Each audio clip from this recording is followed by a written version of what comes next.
Hi,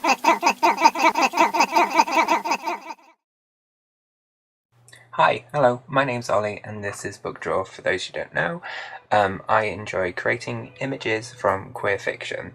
So right now I'm currently drawing the devil. He is described as a man in a white suit, and because he's incredibly charming, I imagined him to be incredibly handsome.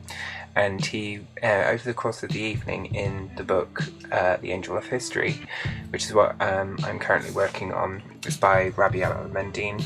The devil interviews other characters such as Death, his son, and 14 little helpers, who are the holy helpers, and I've got some other footage on that one, which you can learn all about. But they visit the main character Jacob, and they basically piece together different parts of Jacob's life through the course of one evening. There's so many other areas which I could have focused on to illustrate, because it's a really rich story and it's full of things like little fantasy stories which are incorporated within the novel itself as well. There's lots of stories surrounding his mum and his relationship with his dad too, and his relationship with his peers like Doc, his partner, and his other 5 friends who died.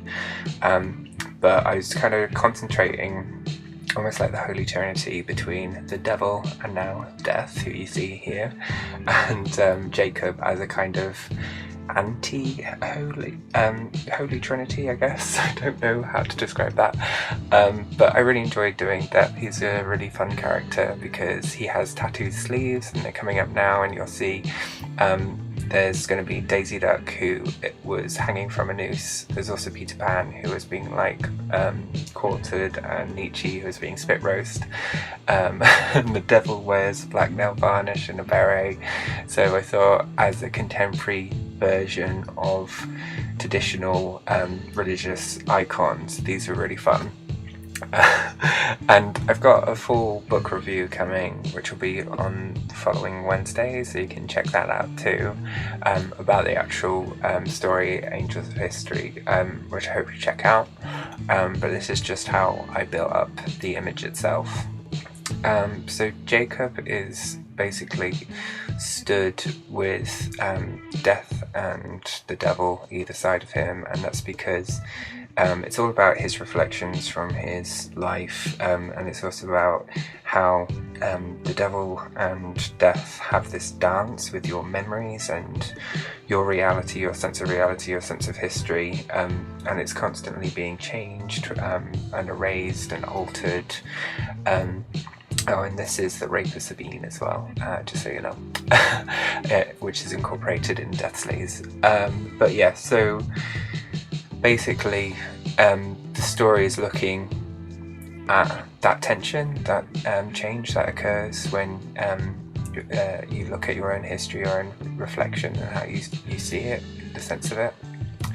But now I did incorporate one of the fictional stories, which was about these bees who are in their hive creating the honey, having a really good time, and then this bear basically destroys all the bees.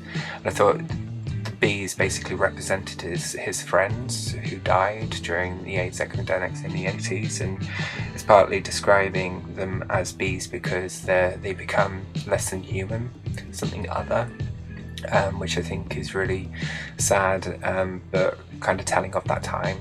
So now you can begin to see Jacob surrounded by all his 14 saints that would visit him. He has a lot of people in his mind, basically.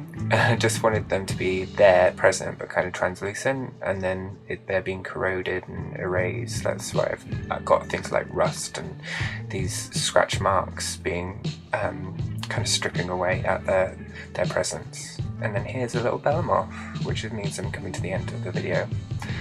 But the full book review will be going on Wednesday, so I hope you check that out. I'm also on Twitter and on Facebook, so please check those out too. On Facebook I have little quotes each day, and if you want to do an image, please join in and do that too. Okay, bye.